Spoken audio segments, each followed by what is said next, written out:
So coming back to chemical kinetics, next session हमारा यहाँ से चालू होगा। हमने लास्ट कहाँ तक बात की थी, पहले उसको थोड़ा सा रिवाइज कर लेंगे। What was the last thing that we spoke about? We spoke about the differential rate law and the integrated rate law, है ना बच्चों। इंटीग्रेटेड रेट लॉ को हमने डिराइव किया था, आपको याद होगा। और इंटीग्रेटेड रेट लॉ का कौन सा एक्सप्रेशन हमने डिराइव किया था? ये वाला, k is equal to 2.303 by t log to the base 10 of a naught by 80। इसको हमने अलग तरीके से कैसे लिखा था? a upon a minus x भी लिखा था। मैंने आपको ये भी याद दिलाया था और समझाया था, जब आपको अमाउंट रिमेनिंग दिया होगा तो आप a नॉट बाई 80 यूज करोगे, और अमाउंट ऑफ रिएक्टेंट स्पेंड या यूज्ड अप दिया रहेगा तो आप a upon a minus x वाला फंडा यूज करोगे। यहां तक आई होप सबको क्रिस्टल क्लियर था, कोई टेंशन नहीं है ना? Okay okay, now we come to units of rate constant. So let's go back to the idea of integrated rate law, and have I mentioned this? Tell me yes or no. Have I mentioned this that the rate law का equation, integrated rate law का equation is different for different orders?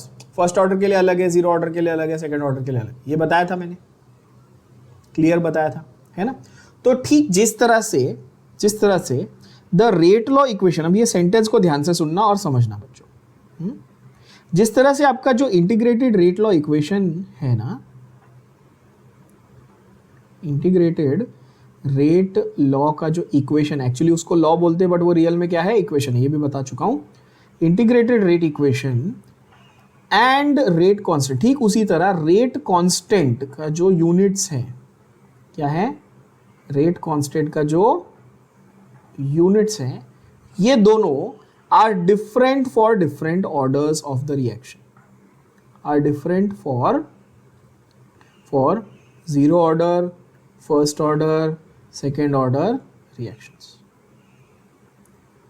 क्या इसका मतलब ऐसा मैं कह दूं कि there is no fixed set of units for k or for various orders of the reaction? zero first या second का k का कोई फिक्स यूनिट नहीं है, क्या ये बात आपके दिमाग में जाएगी? है ना? अच्छा, आप बोलोगे सर ये हमको कैसे समझेगा कि कौन से वाले के लिए कौन सा यूनिट्स यूज करना है? That will be a logical next question. तो वो देखते हैं अभी हम लोग कि यूनिट्स ऑफ रेट कांस्टेंट कैसे जज करना है फॉर अ गिवन रिएक्शन। हमने फर्स्ट ऑर्डर रिएक्शन देखा था पिछले सेशन के एंड में। फर्स्ट ऑर्डर रिएक्शन के लिए हमने ये डिराइव किया था ना, ये रेट लॉ। तो आप बोलोगे ठीक है, इंटीग्रेटेड रेट लॉ था sir, k is equal to 2.303 upon t log to the base 10 of a naught by 80। आप बोलेंगे ठीक है, log का जो वैल्यू है, log जो एक वैल्यू है वो यूनिटलेस क्वांटिटी है, तो k की वैल्यू क्या हुई? जरा सोचो, दिमाग लगाओ, k की वैल्यू क्या होगी? k will be equal to, जरा दिमाग लगाते हैं, चलो करते। मैं बोलूंगा k का मेरे को ढूंढने का है यूनिट। 2.303 तो प्योर नंबर है, इसका कोई यूनिट है क्या? आप बोलोगे नहीं है। टाइम का यूनिट क्या है बच्चों? आप बोलोगे second. log of a naught by 80 भी प्योर नंबर है, इसका कोई यूनिट है क्या? नहीं। तो k क्या हो गया? सीधा सीधा 1 अपॉन सेकेंड हो गया कि नहीं हो गया? सेकेंड इनवर्स, यानी कि टाइम इनवर्स उसका यूनिट हो गया। एकदम इजी, बोलो यस सुनो, हंसते खेलते आ गया आंसर। यस बच्चों। तो यहां पर ये देखना, बस इतना देखना आपने कि अब भाई k की कैलकुलेशन कर रहे हो तो टाइम आपका सेकंड में, तो इसीलिए सेकंड इनवर्स। इसका मतलब क्या? इनडायरेक्टली ऐसा होगा, उल्टा। अगर मैं आपको बोलूं for a given reaction the value of k was 1.3 into 10⁻⁻5 पर सेकेंड, तो क्या आप तुरंत ये जज कर लोगे अच्छा ये तो फर्स्ट ऑर्डर का है? क्यों? क्योंकि पर सेकेंड दिया है, या पर मिनट भी दिया रहेगा तो भी चलेगा, पर मिनट पर आवर दिया रहेगा तो भी चलेगा। तो आप इमीडिएटली जज करोगे कि अच्छा सर ये ना ये फर्स्ट ऑर्डर का है। कैसे पता? क्योंकि k की वैल्यू, k का यूनिट टाइम इनवर्स में दिया हुआ है। क्या ये बात सबके भेजे में गई? बोलो हाँ की ना। जज कर पाएंगे आप लोग? तो ये जो पॉइंट मैंने बोला ये काफी इंपॉर्टेंट है। कई बार वो क्या करेगा, ऑर्डर तो एक्सपेरिमेंटल वैल्यू होती है, वो तो अपने को पता नहीं है, एक्सपेरिमेंट से पता चलती है, लेकिन वो k की यूनिट देके इनडायरेक्टली आपको ऑर्डर बता सकता है कि नहीं? वो अगर आपको के की यूनिट पर टाइम इनवर्स में दे देगा तो वो इनडायरेक्टली आपको बोल रहा है कि भाई ऑर्डर उसका 1 है, देख ले ध्यान से, ऐसे वो बोल रहा है आपको, है कि नहीं? आप बोलेंगे हाँ सही बात है, क्लियर हो गई। चलो, तो यूनिट ऑफ के आपको इजीली समझ में आ गया। सॉरी जस्ट 1 सेक।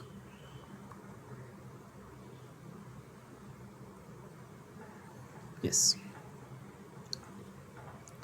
तो यूनिट ऑफ के विल बी सेकेंड इनवर्स और मिनट इनवर्स और आवर इनवर्स, मतलब इन जनरल टाइम इनवर्स। और ये डायरेक्ट आपके एमसीक्यू में भी क्वेश्चन आता है कि भाई for first order reaction unit of के क्या है, तो भाई यूनिट ऑफ के है टाइम इनवर्स, टाइम का जो भी यूनिट है उसका इनवर्स। क्लियर, एकदम सिंपल। तीसरा जो फंडा है, तो हमने ऑर्डर देख लिया, इंटीग्रेटेड रेट लॉ देख लिया, यूनिट ऑफ के देख लिया। लास्ट जो फंडा है फर्स्ट ऑर्डर रिएक्शन के लिए वो है हाफ लाइफ। क्या है? Half life. अच्छा, फिजिक्स में भी आप एक कॉन्सेप्ट पढ़ते हो हाफ लाइफ का, एटम मॉलिक्यूल न्यूक्लियर नाम का एक चैप्टर है फिजिक्स में, पता है सबको? उसमें भी आप एक कॉन्सेप्ट पढ़ते हो हाफ लाइफ का। तो हाफ लाइफ क्या होती है पहले जरा समझते हैं। What you mean by half life? थोड़ा सा नाम से अगर आप जज करो तो क्या होगा, आपको क्या लगता है? नाम से, नाम देख के हाफ लाइफ क्या मतलब होगा? तो हाफ लाइफ कोई बहुत बड़ी चीज नहीं है, लिटरल मीनिंग है बच्चों, लिटरल। ठीक है, it is the time required for original quantity to become half. बस। तो समझो तुमको बोला था कि भाई ये मटेरियल है, इसका 10 ग्राम तुमको दिया है, 4 घंटे बाद इसका 5 ग्राम हो गया, तो उसकी हाफ लाइफ कितनी? 4 आवर्स। तो और 4 घंटे बाद क्या होगा जरा सोचो।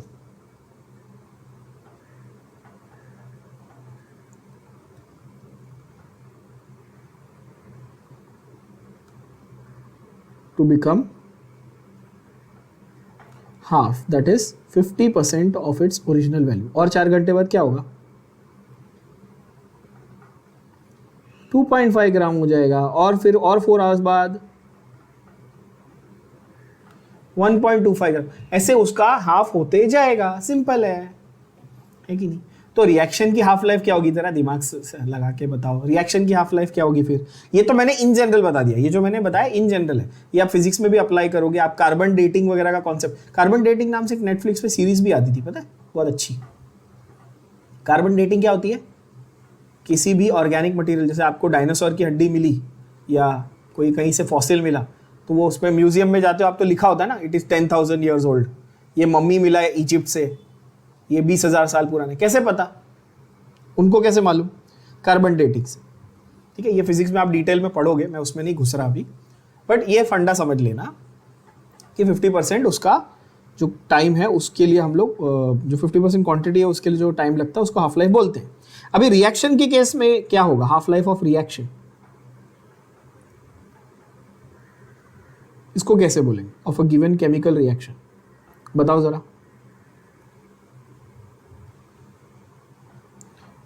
Can I say time required for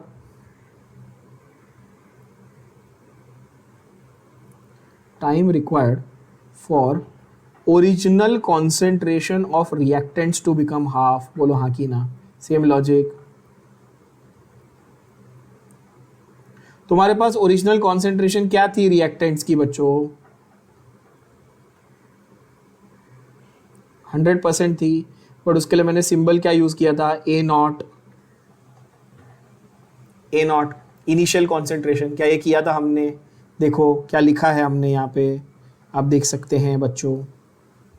आप बोलेंगे हाँ सर देख सकते हैं हम लोग, तो A0 है। अच्छा, मैं ऐसे कहूं, इफ टाइम टी हाफ, अभी मैं स्मॉल टी की जगह टी हाफ क्यों लिख रहा हूं? क्योंकि मैं हाफ लाइफ बता रहा हूं। If time T half is required for A0 to become A0/2, क्या ये A0 आधा हो गया? Then half life is equal to T half. बस यही तो डेफिनेशन है बच्चों, है कि नहीं? ये तो डेफिनेशन है, बस easy.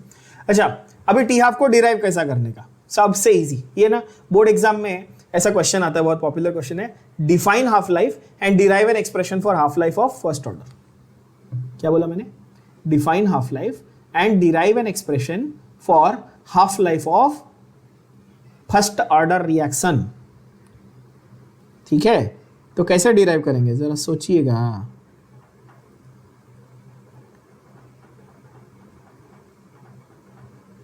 Derive an expression for T half of first order reaction. ठीक है बच्चों, देखो एकदम इजी, 2 स्टेप में आंसर आएगा, 2 स्टेप में। कैसा आएगा देखो, कैन आई से in time T half A naught will become A naught by 2. That's the definition. Everybody agrees. अच्छा, टाइम टी हाफ में A naught will become A naught by 2, तो मैं बोलूं therefore AT is basically A naught by 2। जो final अपना concentration, आप कहां पहुंचे? आप ओरिजिनल के हाफ पे पहुंचे। क्या ये सबको समझ में आया? फाइनल कॉन्सेंट्रेशन जो है आपका, कहां पहुंचे आप ओरिजिनल के आधे पे पहुंचे हैं, हाँ कि ना? आप बोलेंगे हाँ सर, यस। तो बस substitute in the original equation, substitute this, substitute in the integrated rate law. हमने इंटीग्रेटेड रेट लॉ लिखा है ना, इसको सब्स्टिट्यूट करके देखो।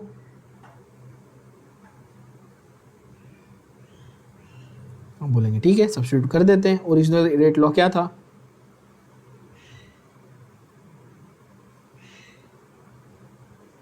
K is equal to 2.303।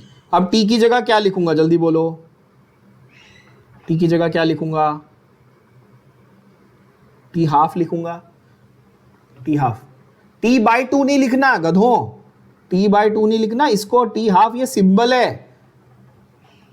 T half नहीं, टी बाई 2 नहीं, वो टी हाफ उसका सिंबल है, टी हाफ उसका सिंबल है। ठीक है, टी बाई 2 मत लिख के आना। ठीक है, 2.303 upon T half log to the base 10 of A naught divide by A naught by 2। Agreed? A naught upon A naught by 2 क्या होगा? ए नॉट बाई 2 ऊपर जाएगा, ए नॉट कैंसल होगा। Agreed?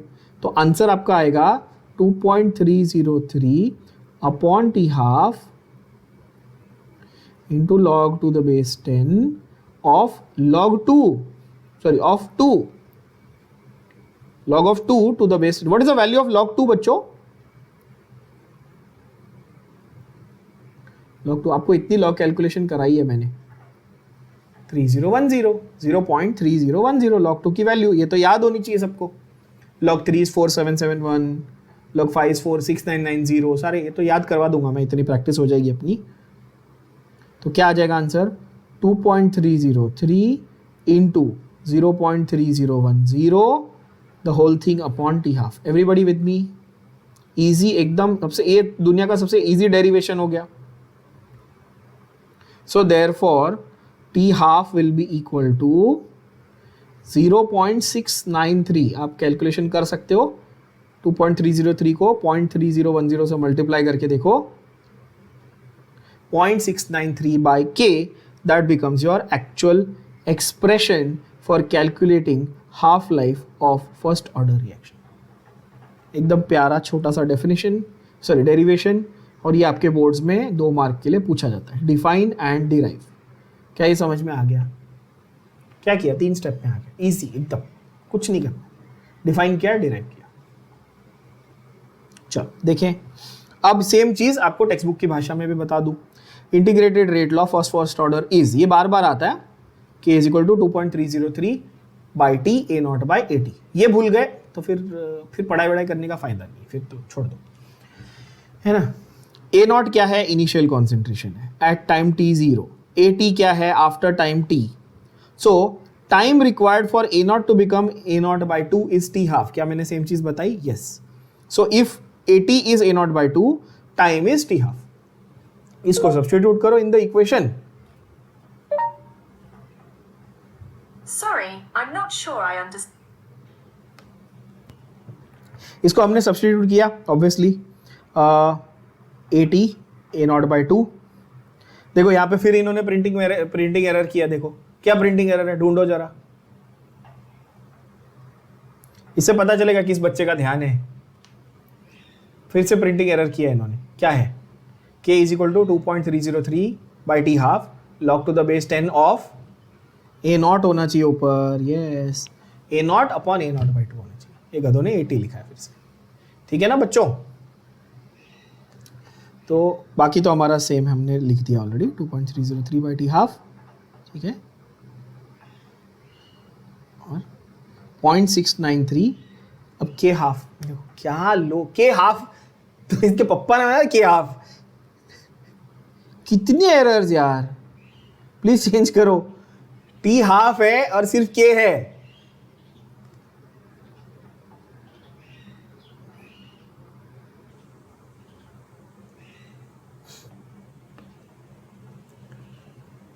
Somebody needs to show this video, show these things to the people who are sitting in that office, who are printing Maharashtra Board, State Board textbook. Shame on you guys. क्या कर रहे हो तुम लोग? हर page में printing error है यार. चलो कोई बात नहीं, करेक्शंस कर लो बच्चों प्लीज. गलत चीजें नहीं पढ़ना, करेक्शंस कर लो. तो टी हाफ क्या हो जाएगा? 0.693 by K. अच्छा, इससे क्या प्रूव हुआ? देखो इससे ये प्रूव हुआ कि सर आप बोलोगे सर ये तो 0.693 तो प्योर नंबर है, ये तो सिर्फ नंबर है कि नहीं? तो टी हाफ का लेना देना K से है. हाफ लाइफ का लेना देना किससे है? सिर्फ और सिर्फ K से ही है. बाकी किसी से उसका कोई रिलेशन नहीं है. तो क्या उसका कॉन्सेंट्रेशन से कोई रिलेशन है क्या?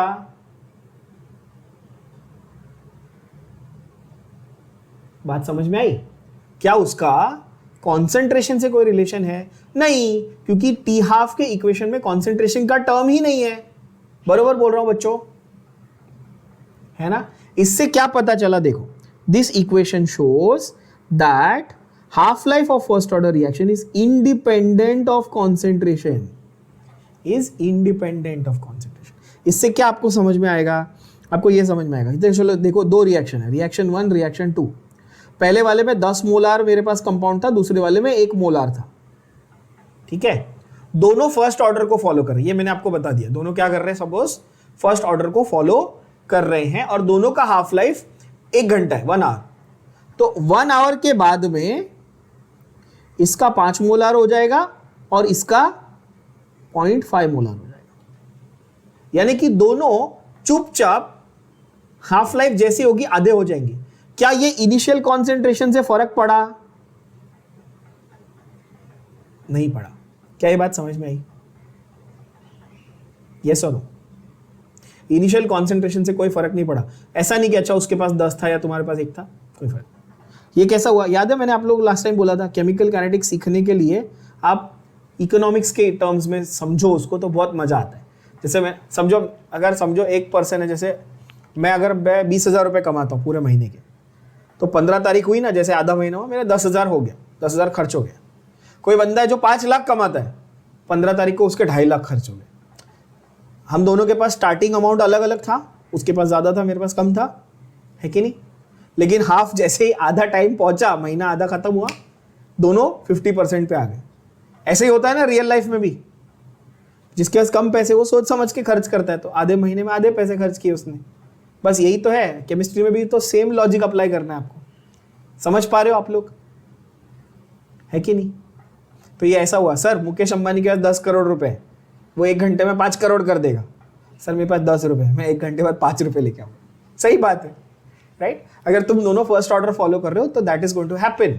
तुम्हारी इनिशियल कॉन्सेंट्रेशन से फर्क नहीं पड़ेगा, है ना? ये चैप्टर जब भी आता है मैं मुकेश अंबानी को बहुत याद करता हूँ. ओके, तो यहाँ पर ये जो मैंने अलग कलर से मार्क किया है, इससे बहुत इंपॉर्टेंट एमसीक्यू क्वेश्चन बनता है. क्या क्वेश्चन बनता है? कि भाई अगर फर्स्ट ऑर्डर की हाफ लाइफ हम लोग जज कर रहे हैं तो वो कॉन्सेंट्रेशन से अफेक्टेड नहीं है, वो सिर्फ और सिर्फ के की वैल्यू पर डिपेंड करेगी। क्या ये बात क्लियर है? ओके, चलो आगे बढ़ते हैं। अब आते हैं ग्राफिकल रिप्रेजेंटेशन। फर्स्ट ऑर्डर का हम लोग क्या करने वाले हैं? ग्राफिकल रिप्रेजेंटेशन करने वाले हैं, है ना। तो y is equal to M X plus T, वो तो मैंने लास्ट टाइम बताया भी था आपको, ठीक है। ऐसे कर लो आप, minus D A by D T is K A T plus zero, इसको आप y is equal to M X plus T के हिसाब से, sorry M X plus C के हिसाब से कर लो, ठीक है ना। ये ऐसे, तो यहां पर अगर मैं रेट वर्सेस एटी, यानी कि रेट वर्सेस फाइनल कॉन्सेंट्रेशन को प्लॉट कर रहा हूं, रेट वर्सेस कॉन्सेंट्रेशन को प्लॉट कर रहा हूं। एटी यहां पे मतलब आप कॉन्सेंट्रेशन कर लो, सिर्फ ए कर लो ना, यहां पे एटी मत करो, ए कर लो, ठीक है। अगेन यहां पे ये लोग गड़बड़ कर रहे हैं, टी हटा दो प्लीज, टी हटा दो, टी नहीं रखना है, टी मतलब फाइनल कॉन्सेंट्रेशन होता है बच्चों। इन जनरल कॉन्सेंट्रेशन की बात करें तो plot of rate versus concentration अगर है तो वो क्या होगा? It will be a straight line passing through origin. क्यों? क्योंकि y इंटरसेप्ट जीरो है। क्या आप देख सकते हो? मैथ्स वाले बच्चे तो ये इजीली समझ जाएंगे। अगर y इंटरसेप्ट जीरो है तो क्या होगा? Line will pass through origin, correct ना, है ना। तो यहां पर बहुत सिंपल है। स्लोप ऑफ द लाइन क्या है? आप देख सकते हो, स्लोप ऑफ द लाइन है k, slope of the line है k। Is it a straight line? Yes. Slope positive है कि नेगेटिव है? पॉजिटिव है, लाइन ऊपर जा रही है, k है ना, माइनस k थोड़ी है भाई, है ना। अगर मैं D A by D T कर देता तो माइनस k होता, ये माइनस साइन यहां लेके जा सकता था ना, यस, सही बोल रहे हैं बच्चों। तो यहां पर देखना आपने ध्यान से, अगर मैं रेट वर्सेस कॉन्सेंट्रेशन को प्लॉट करूं, अगर मैं टी हाफ वर्सेस कॉन्सेंट्रेशन को प्लॉट करता तो क्या होता? थोड़ा दिमाग लगा के बताना। अगर मैं टी हाफ वर्सेस कॉन्सेंट्रेशन को प्लॉट करता तो लाइन कैसी दिखती? क्वेश्चन सही है ना? टी हाफ वर्सेस कॉन्सेंट्रेशन, क्या मैं बोल सकता था कि टी हाफ की लाइन सीधा सीधा जाती? पूछो क्यों? टी हाफ की लाइन को फर्क ही नहीं पड़ता कॉन्सेंट्रेशन से, स्ट्रेट लाइन होती है ऐसी, पैरेलल है कि नहीं? सिंपल है, यस बच्चों। तो आपको जो इक्वेशंस मैंने लिख के दिए ना, उस इक्वेशन से आपको बेसिक तरीके से जज करना है कि उसका ग्राफ किस तरह का दिखेगा। बहुत इजी, कोई टेंशन नहीं। और एक फंडा देख लो, इंटीग्रेटेड रेट लॉ से कैसे निकालने का। इंटीग्रेटेड रेट लॉ से हम लोगों को किस तरह से निकालना है? log of 80 is minus k by 2.303 t plus log of a naught। अभी हमने जो ओरिजिनल इंटीग्रेटेड रेट लॉ लिया था उसको रीअरेंज किया, ध्यान से देखना, उसको क्या किया? रीअरेंज किया। जिन लोगों को रीअरेंजमेंट नहीं समझा, जिनको नहीं समझा यहां देखो, ये इक्वेशन मैं कम से कम 1000 बार लिख दूंगा ये चैप्टर खत्म होने से पहले। 2.303, आप कंटाल जाओगे इससे। क्या था इक्वेशन? और फिर भी आपको याद नहीं रहे तो फिर गड़बड़ है भाई। a नॉट बाई टी, ये था इक्वेशन बच्चों। अच्छा, K T upon 2.303 is equal to log of a naught by T.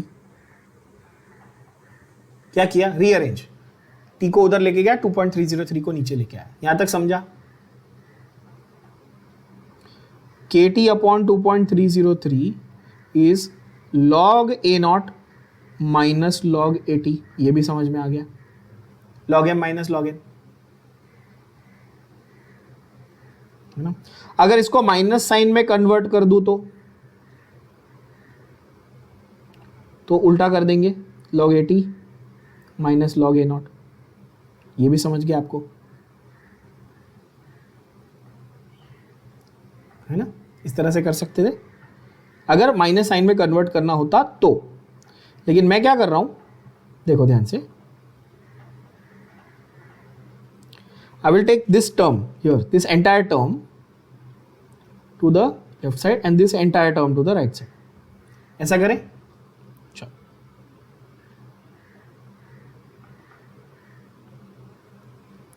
तो ये क्या हो गया, plus log of 80 is equal to minus KT upon 2.303 plus log of A naught. Everybody यहां तक क्लियर?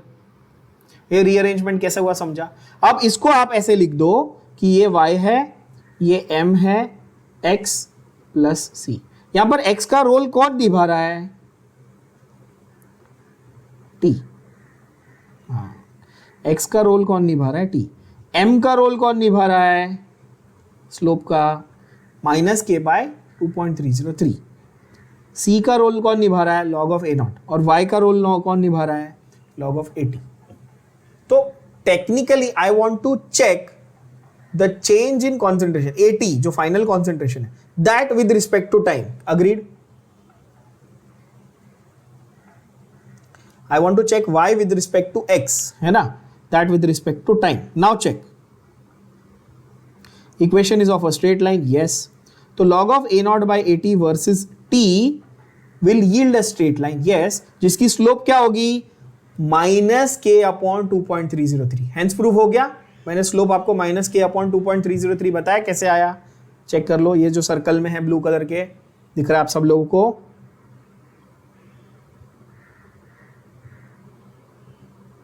है ना, इस तरह से।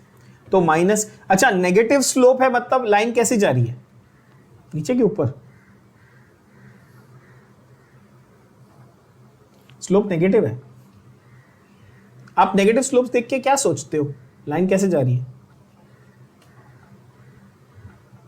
ऊपर की नीचे? नीचे जा रही है, ऐसे सोचते हो ना, राइट? वाई इंटरसेप्ट क्या है बताओ जल्दी? log of a not.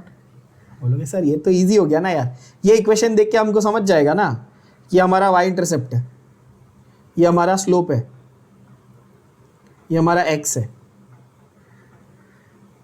Correct? एकदम इजी, राइट? चलो, तो ये ऐसा दिखेगा, log of a naught by 80 अगर टाइम, क्या ये ओरिजिन से पास होगा? नहीं, क्योंकि y इंटरसेप्ट जीरो थोड़ी है। y इंटरसेप्ट अगर जीरो होता तो ओरिजिन से पास होता। तो ये पूरा y इंटरसेप्ट, पता है ना y इंटरसेप्ट क्या होता है? जिन बच्चों को नहीं आता, जो एकदम मतलब मेरे जैसे मैथ्स में गरीब है, उनके लिए बता दूं।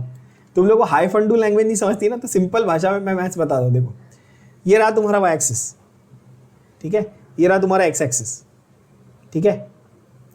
ये जो लाइन है ना तुम्हारी, ये y एक्सिस को जहां कट करती है ना, तो जो डिस्टेंस बचा ना x से 0 से वहां तक का, वो तुम्हारा y इंटरसेप्ट है। बस उसी को y इंटरसेप्ट बोलते हैं। क्या बोला? लाइन जहां कट करती है ना y एक्सिस को, वो जो डिस्टेंस है वो तुम्हारा y इंटरसेप्ट। तो यहाँ पे कितना है y इंटरसेप्ट? कहाँ है देखो, क्या ये दिख रहा है सबको? इतना पार्ट y इंटरसेप्ट है, ये पोर्शन है ना, बस। और वो y इंटरसेप्ट क्या है? वो log ऑफ a नॉट है। क्या है वो? log of a not. Easy, बोलो हाँ कि ना? सिंपल।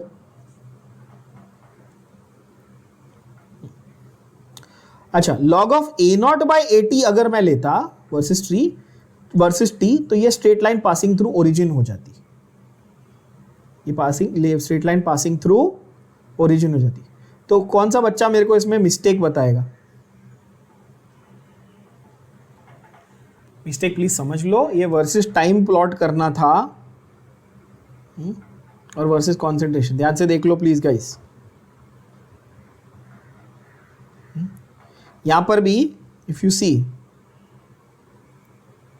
कुछ बुक्स में आई थिंक वो लोग ने करेक्शन किया हुआ है, कुछ बुक्स में कॉन्सेंट्रेशन दिया होगा, कुछ बुक्स में टाइम दिया होगा। करेक्ट कौन सा है? Obviously time. टाइम के साथ प्लॉट कर रहे हो आप, कॉन्सेंट्रेशन के साथ नहीं, टाइम के साथ प्लॉट कर रहे हो, ठीक है। वो मिस्टेक देख लेना, एक बार चेक कर लेना। कुछ बुक्स में आई थिंक, नई बुक्स में वो लोग ने करेक्शन कर लिया है, सुधर गए कुछ।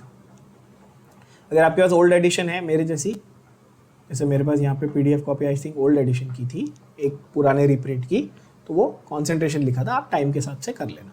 पासिंग थ्रू ओरिजिन होगा, क्योंकि यहाँ पर mx है, c नहीं है, तो इसलिए ऑब्वियसली पासिंग थ्रू ओरिजिन हो गया। अच्छा, एग्जांपल्स ऑफ फर्स्ट ऑर्डर, मैंने आपको ये पिछले सेशन में भी बोला था, फिर से बोल रहा हूँ। फर्स्ट ऑर्डर रिएक्शन के एग्जाम्पल लर्न कर लेना। गिने चुने एग्जाम्पल दिए हुए टेक्स्ट बुक में 2-3, वो अच्छे से लर्न कर लेना। क्या पेरोक्साइड वाला रिपीट हुआ है? पहले हमने कर लिया है ये एग्जाम्पल, यस। और N2O5 वाला, ये one of the most popular examples है। N2O5 का splitting into NO2 and O2 dissociation, ये दोनों एग्जाम्पल्स बहुत इंपॉर्टेंट है, आपको लर्न करने पड़ेंगे। These are examples of first order reaction. ठीक है बच्चों, लर्न द एग्जाम्पल्स। ओके, अब यहां पर यही same integrated rate law as it is, अगर ये इंटीग्रेटेड रेट लॉ मुझे गैस फेज के लिए लिखना होता, गैस फेज के रिएक्शन का एक एग्जांपल दे सकते हो आप?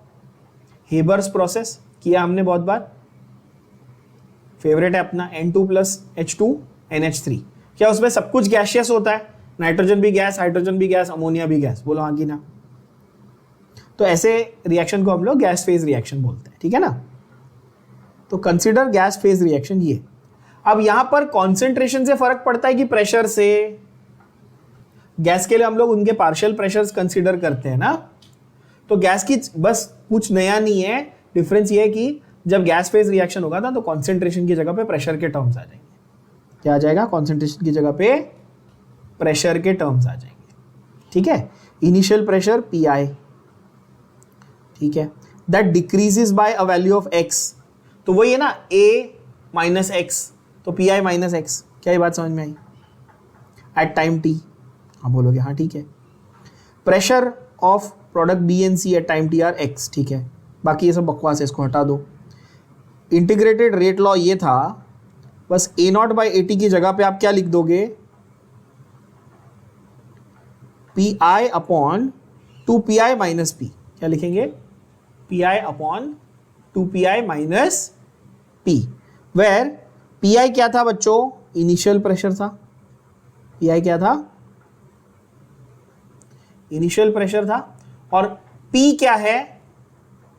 टोटल फाइनल प्रेशर है, टोटल फाइनल प्रेशर है ये, ठीक है? मतलब at time t total final pressure कितना है of the reaction mixture at time t। Clear? Okay, so that was about first order reaction. First order reaction के बारे में हमने 4 चीजें देखी। क्या? फर्स्ट ऑर्डर का इंटीग्रेटेड रेट लॉ क्या था, उसकी हाफ लाइफ क्या थी, उसका ग्राफिकल रिप्रेजेंटेशन कैसे करना था, और लास्ट उसकी अगर गैस फेज में उसको कन्वर्ट किया तो कैसे करना है। सिंपल, एकदम इजी, ठीक है? ये गैस फेज वाला जो इक्वेशन है ना, उसको भी आपको स्टार मार्क कर लो, उसको भी आपको लर्न करना है सिंपल तरीके से। बाकी फंडा सेम, सिर्फ A/A - x जो था उसको आप रिप्लेस कर दोगे विद PI/2PI - P। सिंपल। चलो नेक्स्ट, अब आते हैं हम लोग जीरो ऑर्डर रिएक्शन पे।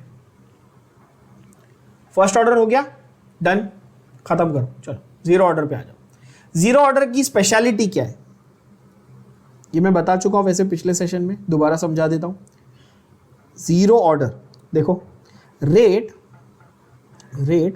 Is equal to K into A का कॉन्सेंट्रेशन रेज टू 0। A का कॉन्सेंट्रेशन रेज टू 0 का मतलब क्या हुआ कि भाई रेट जो है वो A के कॉन्सेंट्रेशन से इंडिपेंडेंट हो गया। बोलो हाँ कि ना? रेट जो है वो A के कॉन्सेंट्रेशन से क्या हो गया? इंडिपेंडेंट है। इसके पहले हमने कौन सा टर्म किया था जो कॉन्सेंट्रेशन से इंडिपेंडेंट था? अभी किया था, फर्स्ट ऑर्डर का टी हाफ। फर्स्ट ऑर्डर का टी हाफ कॉन्सेंट्रेशन से फर्क उसको नहीं पड़ता, करेक्ट? जीरो ऑर्डर के पूरे रेट ऑफ रिएक्शन को ही कॉन्सेंट्रेशन से फर्क नहीं पड़ता। समझ रहे हो? इसका मतलब क्या? फिर से वही एग्जांपल ले लो, पैसे वाला। मुकेश अंबानी के पास 10 करोड़ है, वो गया 1 घंटे में खर्च करके आ गया, और तुम्हारे पास 10 रुपए, तुम भी 1 घंटे में खर्च करके आ गए। क्या तुम्हारी इनिशियल कॉन्सेंट्रेशन से तुम्हारी रेट ऑफ स्पेंडिंग पे फर्क पड़ा? उसने 10 करोड़ सेम टाइम में खर्च किए, तुमने 10 रुपए सेम टाइम में खर्च किए। क्या फर्क पड़ा इनिशियल कॉन्सेंट्रेशन से, इनिशियल अमाउंट से फर्क पड़ा क्या? नहीं। तो इससे क्या प्रूव हुआ कि मेरी रेट ऑफ स्पेंडिंग मेरे इनिशियल अमाउंट पे डिपेंड कर ही नहीं रही थी। सही है? बस यही तो वो बोल रहा है कि ऐसे रिएक्शन को आप जीरो ऑर्डर रिएक्शन बोलोगे, जहां पर जो इनिशियल कॉन्सेंट्रेशन है, आप 1 मोलार से चालू करो, 10 मोलार से चालू करो, 1000 मोलार से चालू करो, उसको फर्क नहीं पड़ता। वो अपने रेट जो उसका है फिक्स वो उसी को ही फॉलो करेगा, वो सिर्फ उसको फॉलो करेगा। क्यों? क्योंकि उसका रेट कांस्टेंट है। उसका रेट क्या है? कांस्टेंट है। कैसे भाई? Rate is equal to K into A raise to 0, anything raise to 0 is 1। तो can I say now here check rate is nothing but equal to K? बोलो हाँ या ना। रेट हो गया कांस्टेंट। जब रेट कांस्टेंट हो गई बात खत्म, टेंशन ही, फिक्स्ड इंटरवल्स। अब जिन बच्चों को ये कॉन्सेप्ट नहीं समझता उनको समझाने के लिए मेरे पास और एक इजी तरीका है, थोड़ा सा और बेसिक पे जाते हैं, ठीक है? समझो, there is a student A and there is a student B, ठीक है? मैंने दोनों को 100 मोल्स दे दिए, किसी सब्सटेंस के क्या किए? 100 मोल्स दिए और बोला चलो इसका रिएक्शन करो। Everybody with me? Student A, student B, ये टेक 100 मोल्स ईच, ठीक है? स्टूडेंट ए ने क्या किया? रिएक्शन स्लोली चालू किया, स्लोली चालू किया। उसने 100 से ये वैल्यू चालू की। आफ्टर 1 आवर वो पहुंच गया 50 मोल्स पे। किस पे पहुंचा? 50 मोल्स पे। एंड आफ्टर 5 आवर्स उसने कंप्लीट कर लिया ये रिएक्शन। समझो, ऐसा 100 मोल से उसने चालू किया था,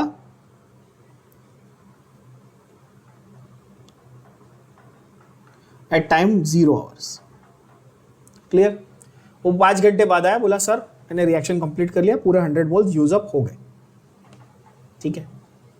जो स्टूडेंट बी था ना, उसने क्या किया पता है? उसने बोला सर मेरे पास 0 आवर्स पे आपने 100 मोल दिए, 1 घंटे के बाद मेरे पास 80 मोल्स बचे, 2 आवर्स के बाद मेरे पास 60 मोल्स बचे, 3 आवर्स के बाद मेरे पास 40 मोल्स बचे, 4 आवर्स के बाद मेरे पास 20 मोल बचे, 5 घंटे के बाद मेरे पास भी 0 हो गए। क्या दोनों ने रिएक्शन कंप्लीट किया? हाँ। क्या दोनों ने सेम टाइम में कंप्लीट किया? हाँ। लेकिन क्या दोनों ने सेम स्पीड से कंप्लीट किया, सेम रेट से कंप्लीट किया? नो। यहां पे इसने क्या किया? पहले 1 आवर और फिर 5 आवर, मतलब कि 1 घंटे में जब वो आधे पे पहुंच गया तो बाकी आधे के लिए उसने 4 घंटे लगाए। समझ में आया? हाँ। लेकिन बी ने क्या किया? उसने कंसिस्टेंट कांस्टेंट रेट से स्पेंडिंग की। हर 1 घंटे में 20 मोल करूंगा, फिर 1 घंटे में 20 मोल करूंगा। तो क्या उसके फेजेस में कोई चेंज आया क्या? पहले 100 मोल था तो भी रेट ऑफ रिएक्शन सेम था, 20 मोल पर आवर। यहां पे रेट कितना था? 20 मोल पर आवर था। आप अग्री करोगे बच्चों? यहां पर रेट कितना था? यहां भी 20 मोल पर आवर था। क्या ये बात अब एकदम से क्लियर हुई? कि एग्जांपल के साथ और अच्छे से समझ में आता है कि अच्छा, this is what it means to have zero order. This is what it means to have zero order. मतलब जीरो ऑर्डर का मतलब कि तुम कितने भी शिफ्ट्स करो, पर बिटवीन ईच फेज या बिटवीन ईच शिफ्ट तुम्हारा रेट जो है ना वो चेंज नहीं होगा, एक कांस्टेंट रेट ऑफ चेंज होगा, है ना? अब इसको तुम पैसे के टर्म्स में देख सकते हो, स्पीड के टर्म, डिस्टेंस के टर्म में देख लो। मेरे को 1 किलोमीटर चलना है, मैं आधे घंटे टाइम पास करूं और फिर आधे घंटे में 1 किलोमीटर चल लूं। कोई और दूसरा स्मार्ट आदमी होगा, वो हर 6 मिनट में 100 मीटर चलेगा, तो वो कंसिस्टेंट हुआ ना, वो जीरो ऑर्डर फॉलो कर रहा है। सही है? 60 मिनट्स में उसने 1 किलोमीटर चल लिया, और मेरे जैसा आलसी होगा, आधा घंटा आराम करेगा, फिर आधे घंटे भागेगा। वही हेयर एंड द टॉर्टोइस वाली तुम्हारी बचपन की स्टोरी है ना? अब समझेगा वो, अच्छा उसमें भी साइंस था क्या? हाँ, वहां पे भी वही हो रहा था, जीरो ऑर्डर रिएक्शन कर रहा था टॉर्टोइस, चुपचाप चल रहा था सेम पेस पे।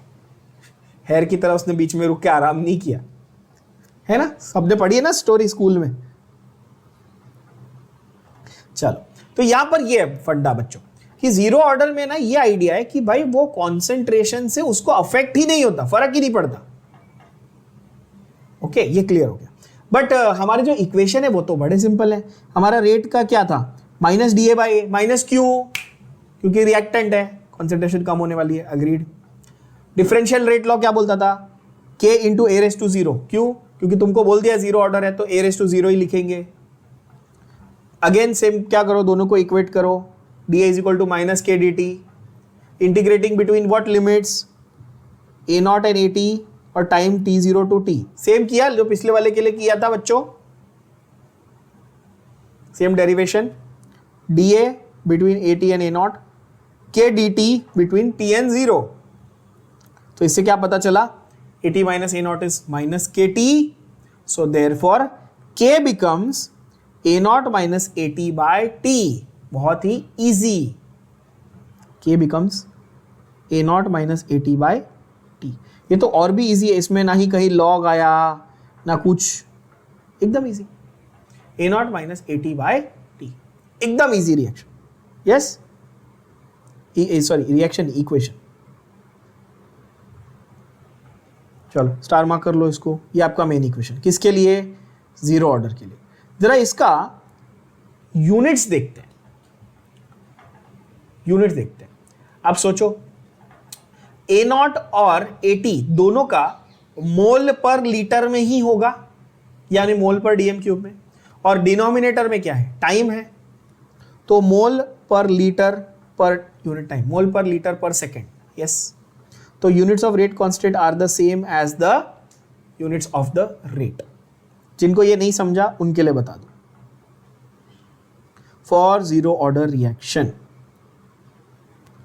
For zero order reaction, K की वैल्यू, के का ये क्या था इक्वेशन बताओ? क्या इक्वेशन निकला था आपका के का? बोलेंगे sir A naught minus A T upon T. ये निकला था इक्वेशन बच्चों. ठीक है ना. सो देयरफॉर यूनिट्स ऑफ के क्या निकलेंगे? यूनिट्स ऑफ के. तो यूनिट ऑफ के बहुत सिंपल है. ये भी मोल पर डीएम क्यूब था, ये भी मोल पर डीएम क्यूब था. तो जो आंसर आएगा वो भी मोल पर डीएम क्यूब में होगा ना. अब कुछ बच्चे बोलते हैं sir mole per DM cube minus mole per DM cube equal to zero. तो स्लो क्लैप्स फॉर योर. ठीक है, आप वापस स्कूल में चले जाओ, आप साइंस मत पढ़ो. जो बच्चे ये बोल रहे हैं मोल per DM cube minus mole per DM cube equal to zero, अरे भाई ये यूनिट है. समझो ऐसा होगा ना, 5 मोल माइनस 2 मोल तो इक्वल टू 3 मोल. यूनिट क्या है? मोल ना. समझ रहे हो? आई नो तुम में से भी ऐसे कोई बहुत स्मार्ट लोग होंगे जो ये सोच रहे थे कि सर जीरो क्यों नहीं लिख रहे हो. ठीक है, इतने पैदल मत बनो बच्चों, प्लीज थोड़ा सा तो दिमाग रखो. तो यहां पर जो यूनिट होगा वो भी होगा मोल पर डीएम क्यूब, और डिनोमिनेटर में टाइम तो है ही, तो यानी कि मोल पर डीएम क्यूब पर सेकेंड. ऐसा होगा, मोल per DM cube second per unit time. अच्छा सेकेंड यानी कि अगर क्वेश्चन में मिनट या आवर भी दिया रहेगा तो भी चलेगा. मिनट्स और आवर्स इज ऑल्सो, मिनट्स और hours are fine, right.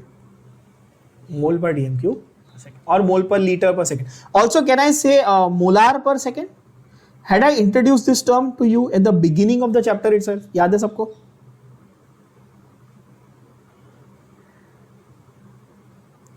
Mole per litre second भी हो सकता है ना. कुछ स्मार्ट बच्चे इसको लीटर्स पढ़ेंगे, लीटर सेकेंड ऐसा लिखा है मैंने, पढ़ो जरा ध्यान से. तो ये बहुत इजी हो गया. A naught minus A T by T. If you ask me very frankly, will they ask you this in your exam? No, this is never asked. हमेशा वो लोग फर्स्ट ऑर्डर वाला ही पूछते हैं. कौन सा वाला? अपना favourite, K is equal to 2.303 by T log of A naught by A T. उसमें कैलकुलेशन ज्यादा है ना, इसलिए. अच्छा, इसका हाफ लाइफ निकालना है, क्या करोगे? सेम फंडे. ए टी की जगह क्या लिखोगे बच्चों? ए टी की जगह क्या लिखोगे? ए नॉट बाई 2. क्यों? क्योंकि final concentration is half of initial concentration. देखो फिर से देख लो जिनको नहीं समझा. तो for zero order reaction, units of के, हाफ लाइफ कैसे निकालोगे? हाफ लाइफ बताओ. हाफ लाइफ के लिए क्या मैं बोल सकता हूं? Final concentration is initial concentration minus upon 2 उसका half, and time is actually T half. बोलो हाँ कि ना, है ना। तो क्या हुआ इक्वेशन, नाउ सब्सटीट्यूट, बोलो सब्सटीट्यूट कैसे करेंगे, तो सब्सटीट्यूट करोगे तो k will become a naught minus a naught by 2 the whole thing upon t half. Agreed, the whole thing upon t half. तो k will become a minus half a, तो कितना बचा, half a, वैसा ही ना। तो a naught by 2 into T half, तो T half की value क्या हो गई, a नॉट अपॉन 2 इंटू के, मतलब a नॉट बाई 2k। क्या हो गया value, a not upon 2k। Easy. तो फर्स्ट ऑर्डर के लिए हाफ लाइफ निकालने आ गया, अभी जीरो ऑर्डर के लिए भी हाफ लाइफ निकालने आ गया। यस बच्चों, इजी। चलो, इसमें किसी को कोई डाउट है तो पूछ लो। Derivations are very simple. They will ask you for 2 marks derivations in your board exams, in your theory paper. मतलब क्या बोलते हैं इसका, ये निकालो, क्या बोलते हैं वो लोग, derive an expression for half life of first order or zero order, whatever they will tell you. तो आपको क्या करना है, जो उसका मेन इक्वेशन है वो लिखना है, और फिर सिर्फ AT की जगह पे a नॉट बाई 2 को सब्सटीट्यूट करना है, आंसर आ जाएगा। अग्रीड। तो यहां पे देख लो, अभी सेम चीज मैंने लिख के दिखाई, T half is equal to a naught by 2k। कोई डाउट, कोई शंका मन में, कोई सवाल? चलो, next is obviously graphical representation. अच्छा ये बताओ, हाँ अच्छा एक चीज इंटरेस्टिंग है, इसमें टी हाफ के इक्वेशन में a नॉट आया, पहले वाले में 0.693 बाई k था, याद करो, पहले वाले में 0.693 बाई k था, a नॉट आया ही नहीं था, यहां पर a नॉट आया, आया कि नहीं आया? तो इसका हाफ लाइफ कॉन्सेंट्रेशन पे डिपेंड करेगा, कॉन्सेंट्रेशन से उसको फर्क पड़ेगा, हाँ है ना। अच्छा तो मतलब फर्स्ट ऑर्डर वाले का रेट जो है वो भी कॉन्सेंट्रेशन पे डिपेंड कर रहा था, लेकिन हाफ लाइफ है वो नहीं दिख कर रहा था। जीरो ऑर्डर में उल्टा हो गया, रेट को कॉन्सेंट्रेशन से फर्क नहीं पड़ रहा है, हाफ लाइफ को पड़ रहा है। क्या ये दिमाग में गया है ना बच्चों? जिन लोगों को नहीं समझाना वो क्या करो मालूम है, बेस्ट आइडिया, दोनों को पैरेलली लिखो। आप दोनों को एक रिवीजन के तौर पे कैसे करो, आप पैरेलली लिखो साथ में, एक साथ। देखो ऐसे लिख के देखो,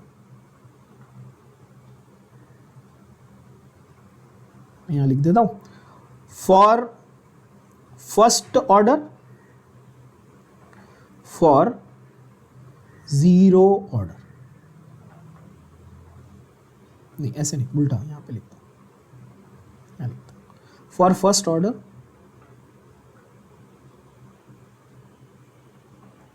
reaction, for zero order reaction. अब देखो एकदम ये तो मजा ही आ जाएगा, क्रिस्टल क्लियर हो जाएगा आपको एकदम। ठीक है, for first order reaction K की वैल्यू, चलो जल्दी जल्दी बताओ, मैं यहाँ लिख रहा हूँ बट आपको याद होनी चाहिए। अगर आपको याद नहीं आ रही है तो फिर आपको याद लर्न करने में थोड़ा मेहनत करना पड़ेगा, है ना। यू कैन जज for yourself whether you remember it और not. Log of A naught by 80, ठीक है। सेम जीरो ऑर्डर के लिए क्या था, a naught minus 80 the whole thing upon t। Everybody with me, कितना प्यारा लग रहा है ना, ओके। अच्छा इसके लिए टी हाफ की वैल्यू क्या थी बच्चों, 0.693 डिवाइड बाय k, और इसके लिए टी हाफ की वैल्यू क्या थी, a नॉट बाय 2k। इसके लिए यूनिट्स ऑफ k क्या थे, सिर्फ 1 अपॉन टाइम, है ना, और आप बोल सकते थे 1 अपॉन सेकेंड, टाइम इनवर्स। और इसके लिए यूनिट्स ऑफ k क्या थे, यूनिट्स ऑफ रेट, जो भी तुमको रेट का यूनिट दिया क्वेश्चन में वो, which is basically always mole per DM cube second. क्या ये अच्छे से आपको प्यारे से टेबल में सब कुछ आ गया? यस, मजा आ गया? ये टेबल आप लर्न कर लेंगे तो आपका आधे से ज़्यादा काम हो गया इस चैप्टर का। सही है ना? अब बोलोगे सर आपने सेकंड ऑर्डर तो लिखा ही नहीं, आपको लिखना चाहिए था। मैंने आपको ये बताया था ना, आपके सिलेबस में फर्स्ट और जीरो ही है, सूडो फर्स्ट भी आएगा अभी वो, लेकिन उसमें सारे फर्स्ट ऑर्डर के ही equation, because it behaves like first order ना, तो सारे फर्स्ट ऑर्डर के इक्वेशन लगेंगे उसमें। तो आप सिर्फ ये 3 चीज़ें याद कर लो, आपके लिए बहुत मोर देन इनफ हो जाएगा। ठीक है बच्चों, ऐसे करना है। और सेकंड ऑर्डर तो है ही नहीं, थर्ड ऑर्डर तो बिल्कुल ही नहीं। अब आ जाते हैं last part, that is graphical representation. Zero order का लास्ट पार्ट है उसका ग्राफिकल रिप्रेजेंटेशन। ये तो बहुत ही ईजी है। AT becomes minus KT plus A naught. कैसे? रेट लॉ, जो A naught minus AT by T के था ना, रीअरेंज करो, ये मिलेगा। तो ये वापस इसको y is equal to mx plus c के फॉर्म में लिख दो। माइनस k, स्लोप कितना है? स्लोप क्या है? देखो, स्लोप है माइनस k, दिख रहा है आप लोगों को? और y इंटरसेप्ट कितना है? A not. y इंटरसेप्ट कितना है? A not. तो AT को आप प्लॉट कर रहे हो change of concentration with respect to time. Again change of concentration with respect to time आप प्लॉट कर रहे हो। तो ये नेगेटिव ऐसा जा रहा है ना स्लोप, देख लो। यस, तो नेगेटिव स्लोप है। तो इसका स्लोप जो है it is minus k and its intercept on y axis is A naught. T half is directly proportional to initial concentration. I just prove that, मैंने अभी प्रूव किया। यहां पर T हाफ को कॉन्सेंट्रेशन से फर्क पड़ता है, यहां पर T हाफ के लिए कॉन्सेंट्रेशन का कोई टर्म नहीं था। क्या ये बात एकदम से भेजे में चली गई सबके? ये सुनो, ठीक है। Last part is pseudo first order reaction. अच्छा, बिफोर दैट एग्जाम्पल्स देख लो। अभी जीरो ऑर्डर रिएक्शन। अगेन फंडा ये था कि भाई आप बोलोगे सर ऑर्डर तो हमेशा एक्सपेरिमेंटली डिटरमाइंड होता है, करेक्ट है, पर कुछ आपको ऐसे हिंट दिया हुआ है जिसे आप गैस कर सकते हो। एक हिंट ये है कि जब भी गैस का रिएक्शन मेटल पे होगा, गैस का रिएक्शन मेटल पे यानी एडजॉर्प्शन होगा। क्या होगा? एडजॉर्प्शन। एडजॉर्प्शन का फंडा मैंने आप लोगों को एल्केन्स चैप्टर में पढ़ाया है बच्चों, याद करो सब लोग। मैंने ऐसा कहा था, इथीन को हाइड्रोजन से आप रिएक्ट करते हैं और एरो पे प्लैटिनम या पैलेडियम या निकल, रैने निकल लिखते हैं इथेन बनाने के लिए। ये याद है रिएक्शन सबको? मैंने आपको इसका नाम भी बताया था, सेबेटियर सैंडरसन रिएक्शन बोलते हैं इसको। ठीक है, बुक में नहीं दिया हुआ बट मैंने बताया था। तो यहाँ पर क्या मैं बोल सकता हूँ कि मेटल और गैस ऐसे रिएक्शन किया हुआ है, एड्जॉर्प्शन किया है प्लैटिनम पे हाइड्रोजन का। यस, तो जब भी आपको ऐसा कोई रिएक्शन दिखे, एक हिंट दे रहा हूँ, ये याद रख लेना कि जब भी आपको मेटल पे गैस ऐसा रिएक्शन दिखे तो आप सीधा आंख बंद करके उसको जीरो ऑर्डर लिख सकते हो। समझ में आ रही बात? देखो, तो क्या यहां पर ammonia gas on platinum metal ऐसा आपको दिख रहा है? तो ये क्या होगा? जीरो ऑर्डर का रिएक्शन। ठीक है बच्चों, सेम वे आप देखो नाइट्रस ऑक्साइड, मेरे को एरो पे क्या दिख रहा है? देख लो क्या लिख रहा है? प्लैटिनम, और यहाँ पे ओरिजिनली क्या थी? गैस। तो नाइट्रस ऑक्साइड का डिकम्पोजिशन भी जीरो ऑर्डर रिएक्शन होगा। बोलो यस सुन।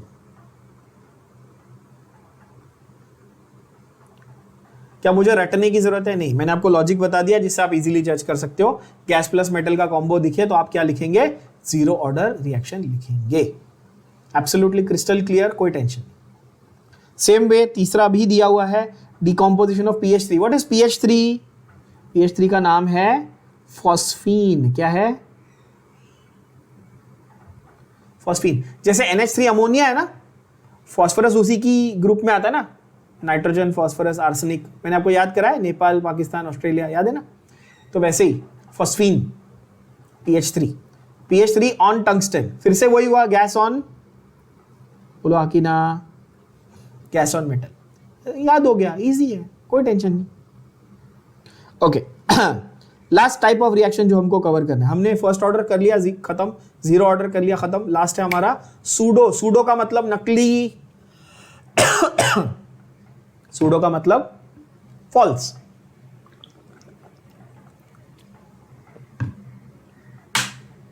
नकली, है ना।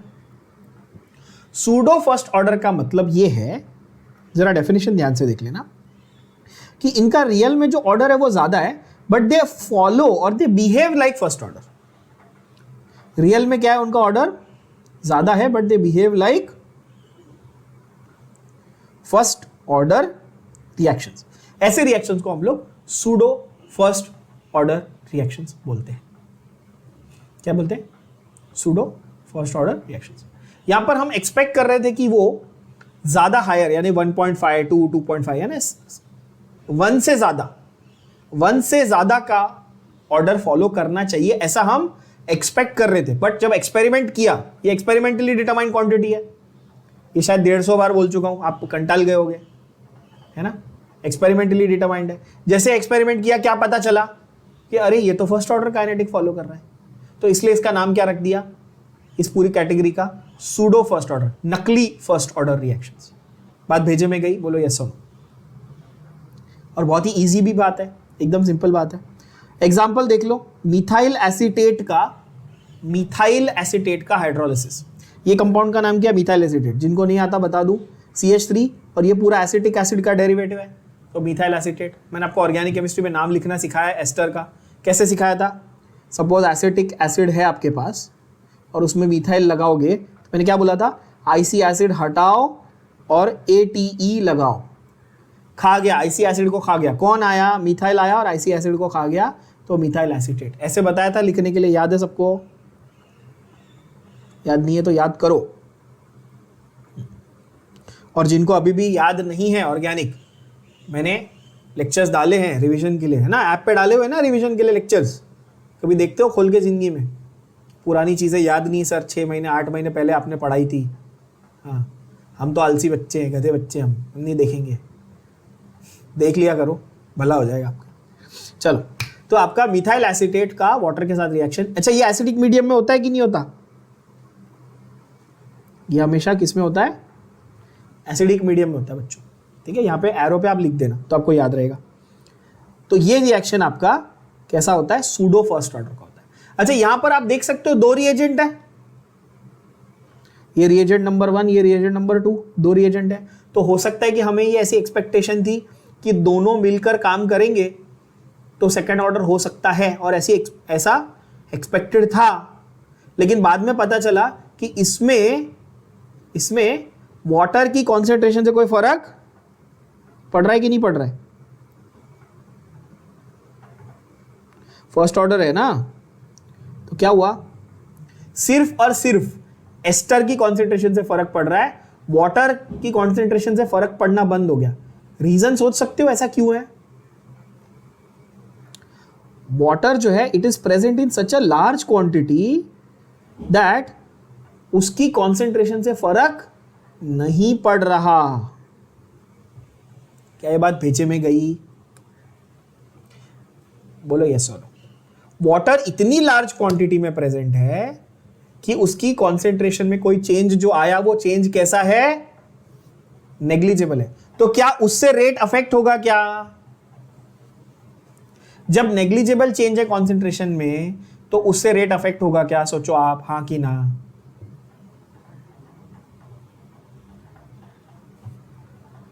स्क्रीन पे क्या लिखा है? Large excess amount of water, है ना। तुम्हारे पास एस्टर था, तुमने उसमें ढेर सारा, बहुत सारा पानी डाला। जब ये दोनों ने रिएक्ट किया, तो पानी आपने इतनी लार्ज क्वांटिटी में लिया था बच्चों कि उसकी कॉन्सेंट्रेशन में जो फर्क आया, जो यूज हुआ ना पानी, वो ज्यादा यूज हुआ क्या? कॉन्सेंट्रेशन में बहुत ज्यादा फर्क आया क्या? नहीं। यानी कि वाटर की कॉन्सेंट्रेशन से उसकी रेट को कोई फर्क नहीं पड़ रहा। तो rate is not being affected by water, तो rate is now depending only on the ester. बोलो हाँ कि ना? मिथाइल एसीटेट जो एस्टर है, सिर्फ उसके ऊपर, अकेले के ऊपर डिपेंड कर रहा है। तो ये हम लोग सोच रहे थे सेकंड ऑर्डर होगा, लेकिन ये फर्स्ट ऑर्डर हो गया। बोलोगे अच्छा, ओ ऐसा है। तुम 1 बाल्टी पानी से नहाओ या 10 बाल्टी पानी से नहा लो, नहा लिए ना, साफ हो गए ना, है कि नहीं? क्या तुम पड़े रहो पूल में 1000 लीटर पानी में, क्या फर्क पड़ रहा है? साफ हो गए। बस वही यहाँ पे भी है, इतना पानी है कि उसकी कॉन्सेंट्रेशन से कोई फर्क नहीं पड़ रहा है। क्या ये दिमाग में जा रहा है? हाँ, तो बस यही हुआ कि यहां पर reaction now becomes of first order. अच्छा, फर्स्ट ऑर्डर के होने से अपने को फायदा क्या? फायदा ये कि ये सारे इक्वेशन जो फॉलो करेगा, इसके लिए अपने को नए इक्वेशन पढ़ने पड़ेंगे क्या? नहीं, ये सारे फर्स्ट ऑर्डर वाले इक्वेशन चुपचाप फॉलो करेगा। तो हमें जो ये पूरे हमने सेट लिखा था यहाँ पे हमारा प्यारा सा, ये यही सब फॉलो करेगा ना, फर्स्ट ऑर्डर वाला, ये वाला। बोलो हाँ कि नहीं? तो हमारा काम आसान हो गया ना, हमको नए सेट ऑफ इक्वेशन नहीं लिखने पड़ेंगे इसके लिए, है कि नहीं बच्चों?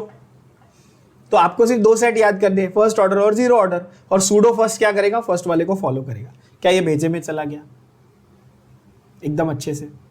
और जिधर भी, अब ये इसमें भी ट्रिक याद रखना, मैंने जीरो ऑर्डर के लिए क्या ट्रिक बोली कि जब भी आपको मेटल प्लस गैस का कॉम्बो दिखे आप जीरो ऑर्डर बोलेंगे, है ना? जब भी आपको हाइड्रोलिसिस दिखे ना, क्या दिखे? देखो, हाइड्रोलिसिस, वाटर इन एक्सेस, चुपचाप बोल देने का सूडो फर्स्ट ऑर्डर। क्या बोलेंगे? क्या बोलेंगे आप? एक पर्टिकुलर मॉलिक्यूल आपने लिया, जरूरी नहीं कि वो मॉलिक्यूल एस्टर हो, कुछ भी हो सकता है। जैसे यहाँ पे शुगर है, देखो सुक्रोज है ना, ये C12H22O11 क्या है? सुक्रोज है। आप बोलोगे हाँ सर सुक्रोज है, ये तो शुगर है, ये तो हमारा नॉर्मल जो शक्कर हम घर पे खाते हैं, चाय में डालते हैं, वो है ये तो। आप बोलोगे हाँ सही है। तो इसमें मैंने वाटर डाला, एक्सेस वाटर डाला, उसको स्प्लिट कर दिया, हाइड्रोलिसिस कर दिया, तो क्या ये reaction pseudo first order type का होगा? Yes, absolutely. एकदम से इजी दिमाग में चला गया, बोलो यस। क्लियर? तो यहां पे आपके खत्म हो जाते हैं सारे टाइप्स, मतलब zero order, first order, pseudo first order. Second और थर्ड हमारे स्टेट बोर्ड के सिलेबस में नहीं है। ओके, तो आपको अप टू सीईटी लेवल, अगर एमएसटी सीईटी लेवल की बात मैं करूं तो आपको इतने ही करने हैं, दैट्स इट। इसके बाहर का कुछ भी नहीं आएगा। Last part of the topic is left, I think energy of activation वाला 2 पेज है, कैटलिस्ट और एनर्जी ऑफ एक्टिवेशन वाला, वो हम लोग अगले सेशन में कंप्लीट करके फिर सीधा साथ में न्यूमेरिकल्स भी कंप्लीट कर लेंगे। ठीक है बच्चों? Let's end this here for today.